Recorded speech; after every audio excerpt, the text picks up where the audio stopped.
श्रम विभाजन और जाति प्रथा के लेखक भीमराव अंबेडकर जी हैं, जिनको लोग बाबा साहेब, संविधान निर्माता और संविधान जनक के नाम से भी जानते हैं। जैसे कि चैप्टर के नाम से ही पता चलता है, श्रम विभाजन और जाति प्रथा। श्रम का अर्थ होता है कोई भी काम करना श्रम कहलाता है, और जाति प्रथा किसी खास काम को किसी खास जाति के द्वारा किया जाता है तो जाति प्रथा हो जाता है। जैसे सिर्फ और सिर्फ नाई जो है ना बाल काटेगा, यादव सिर्फ और सिर्फ गाय रखेगा, ये सब हो गया जाति प्रथा।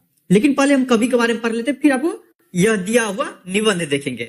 भीमराव अंबेडकर के जन्म की बात करें तो 14 अप्रैल 1891 बताया जाता है, महू मध्य प्रदेश में। और वो पढ़ने के लिए विदेश गए, अमेरिका और इंग्लैंड भी गए हैं। और उसके बाद वो स्वदेश आके कुछ समय के लिए वकालत भी किए। और वो 3 आदमी से बहुत ज्यादा इंस्पायर हुए। पहला तो गौतम बुद्ध, दूसरा कबीर हो गया, और तीसरा ज्योतिबा फूले जो है, इनसे बहुत ज्यादा आकर्षित हुए। इनके प्रमुख रचना की बात करें तो the caste in India, their mechanism, Buddha and his dharma और इनहिलेशन ऑफ कास्ट। यहाँ पे जो इनहिलेशन ऑफ कास्ट है उनको हिंदी में ट्रांसलेट किए हुए ललई सिंह यादव 1936 में। और यह जो निबंध लिया गया है वहीं से लिया गया है। एक बात और कि भीमराव अंबेडकर का जो पूरा संपूर्ण वाङ्मय है वो आपको 21 खंड में प्रकाशित हुआ है। और अंत में उनका मृत्यु दिसंबर 1956 में दिल्ली में हो चुका है। चलिए स्टार्ट करते हैं। यह चैप्टर बहुत छोटा है, सिर्फ और सिर्फ 2 पेज में पूरा खत्म हो जाता है। भीमराव अंबेडकर कहते हैं कि समाज में न हर जगह आपको 2 तरह के लोग मिलेंगे। एक तो जातिवाद के पोषक जो जातिवाद के पक्ष में रहता है, और दूसरा उसके खिलाफ में रहता है। बट कौन पक्ष क्या बोलता है वो देखने से पहले आपको जाति प्रथा और श्रम विभाजन को अच्छे तरीके से समझना पड़ेगा। जाति प्रथा का अर्थ जाति के आधार पर इंसान को बांटना ही जाति प्रथा कहलाता है। जैसे कि ब्राह्मण है हम तुम्हारे हाथ का पानी नहीं पिएंगे, ये जाति प्रथा हो गया। हम यादव हैं तो यादव सिर्फ और सिर्फ आपको गाय चराएगा, ये जाति प्रथा हो गया। तुम छोट जात हो और हम बड़े जात है तो तुम मेरे साथ बैठ के खाना खा लोगे, ये नहीं हो सकता। ये सब हो गया आपको जाति प्रथा। और यहाँ पर कवि जो है ना श्रम विभाजन के बारे में बोलते हैं कि जाति के आधार पर काम को बांटना ही श्रम विभाजन कहलाता है।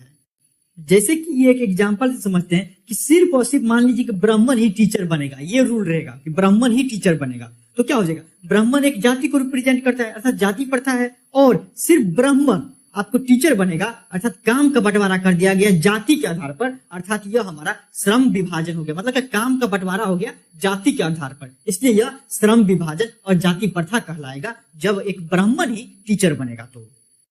और ये जाति प्रथा और श्रम विभाजन जो है आपको सदियों से चलते आ रहा था। उसमें भीमराव अंबेडकर जो है बोलते हैं क्या, इस प्रथा का पूरी तरीके से निंदा करता हूं और हम उसके खिलाफ हैं। कभी भी इंसान को जाति के आधार पर काम का बंटवारा नहीं होना चाहिए, मतलब नहीं होना चाहिए। यह भीमराव अंबेडकर का स्टेटमेंट था। इन पर जो है ना आपको दूसरे साइड के जो जातिवाद के पोषक है, अर्थात क्या वो लोग जो बोलते हैं कि जातिवाद होना चाहिए, वो अपना पक्ष क्या देते हैं कि जातिवाद 100% होना चाहिए। उससे क्या होता है, सारे काम एक लेवल में बेस्ट तरीके से और कुशलतम तरीके से होते जाता है। आगे वो और क्लेरिफाई करते हैं कि अगर मान लीजिए जाति के आधार पर हम बंटवारा नहीं करेंगे काम से को, तो एक चीज बताइए, तो किसी को पता ही नहीं रहेगा कि कौन काम करेगा। जैसे कि मान लीजिए कि एक नाई वाला को पता है कि बाल काटेगा, अगर वो बोलेगा कि हम बाल नहीं काटेंगे तो बताइए समाज में फिर बाल काटेगा कौन। अगर डोमा सिर्फ नाली साफ नहीं करेगा तो फिर नाली साफ करने वाला बचेगा कौन। अगर मान लीजिए वो सब बोलते हैं कि सब बड़े बड़े काम करना शुरू कर देगा, पढ़ना लिखना शुरू कर देगा, तो ये छोटे छोटे जो काम है वो काम करेगा तो करेगा कौन। ये आपको उन लोगों के जो जाति के पोषक थे जातिवाद के, वो इन लोगों का तथ्य था। और इन लोगों का यह भी मानना था कि जातिवाद के कारण कार्य कुशलता में वृद्धि होता है, ठीक है ना। और मान लीजिए कि बचपन से ही उसको पता रहेगा कोई बच्चा को कि नहीं हमको आगे जाके नौवा बनना है, नाई बनना है, तो वो क्या करेगा, पापा दादा बाबा सबसे सीखेगा कि कैसे बाल काटना है। और वो धीरे धीरे बेस्ट तरीके से बाल काटना सीख जाएगा और समाज जो है एक अच्छे लेवल में काम करना शुरू कर देगा, क्योंकि सबको पता रहेगा कि मेरा काम ये है, मेरा काम ये है। तो वो सब का कहना है क्या, इस तरीके से समाज अच्छे तरीके से काम करेगा और आदमी सब भी जो है बेस्ट तरीके से कार्य कुशलतम बनते जाएगा। आगे कवि कहते हैं क्या कि आपका जो है ना काम वो गर्भ के अंदर ही तय हो जाएगा कि आगे जाकर आप क्या करिएगा काम, ठीक ना। कि भविष्य में आप क्या बनना चाहते हैं ये मैटर नहीं करता है, ये मैटर करता था कि आप किस जाति में जन्म लिए हैं, किसके माँ के गोद में पैदा लिए हुए हैं, उससे आपको पता चल जाएगा कि आप आगे जाकर कौन काम कर सकते थे। समाज इस तरीके से बनाया गया था। अर्थात क्या, अगर आप ब्राह्मण होते तो आगे जाके पंडिताइन करते, अगर आप मोची खानदान में पैदा लेते तो आगे जाके जूता सीते। अर्थात क्या, आपके काम का निर्धारित आपके जन्म लेने से पहले ही हो जाते रहता था। इस पर भीमराव अंबेडकर कहते हैं कि जरूरी नहीं है कि जाति प्रथा और श्रम विभाजन के चलते कार्य कुशलता में वृद्धि हो। नहीं, कभी कभी होता है कि आपको लोग सब काम को टालना सीख जाते हैं, क्योंकि उसके ऊपर बर्डन टाइप का हो जाते रहता है कि जबरदस्ती जाति में जन्म लिया, जबरदस्ती उसको वही काम करना है, जिसके चलते वो अपना 100% नहीं दे पाता है और कार्य अच्छे तरीके से नहीं होता है। चलिए इसको एक एग्जांपल समझते हैं। जैसे कि मान लीजिए मोची का बेटा का मन है आईएएस बनने के लिए, लेकिन समाज के द्वारा उसको जो है पढ़ने लिखने के लिए अलाउ नहीं करता है, समाज ही उस तरीके से बनाया गया है, तो ऑटोमेटिक थक हार के क्या करेगा, जूता चप्पल सब सिएगा। लेकिन उसका मन था आईएएस बनने के लिए, यहाँ पे क्या हो जाएगा, वो काम तो करेगा सीने का, जूता चप्पल का, लेकिन वो अच्छे तरीके से नहीं कर पाएगा। अर्थात वो काम को टालते जाएगा, जिसके कारण से उसको कमाई भी कम होगा और संतुष्टि भी कम मिलेगा उनको।